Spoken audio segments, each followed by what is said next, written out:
ख़बर शामिल कर दी मोरो सिनेमा जे तां सिंध अल्ताफ़ सुमरो की रिपोर्ट मुताबिक Sindh high court National Peoples Party GDA जे मरकज़ी अॻवाणे वफ़ाक़ी वज़ीर Ghulam Murtaza Khan Jatoi National Peoples Party GDA जे मरकज़ी अॻवाणे सूबाई वज़ीर मसरूर अहमद ख़ान जतोई जी थियल कूड़े केस के हाई कोर्ट सस्पेंड कंदे IG सिंध पुलिस का रिपोर्ट तलब करे वरिती जॾहिं त SSP नौशरो फ़िरोज़ ऐं DSP कंडियारो खां कोड ऑफ कैनेटमेंट जो नोटिस कंदे कोर्ट में पेश थियण जो हुकुम जारी करे छॾियो।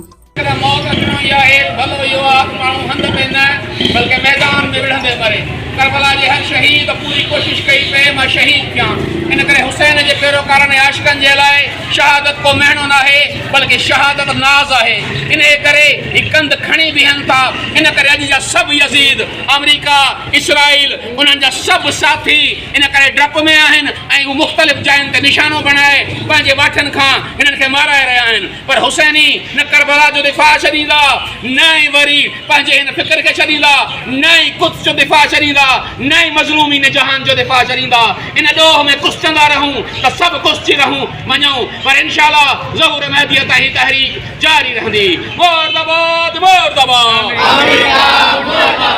मुर्दाबाद मुर्दाबाद मुर्दाबाद मुर्दाबाद इस्राईल मुर्दाबाद मुर्दाबाद इस्राईल मुर्दाबाद ईमानू मारण बंद कयो ईमानू मारण बंद कयो जिया मारण बंद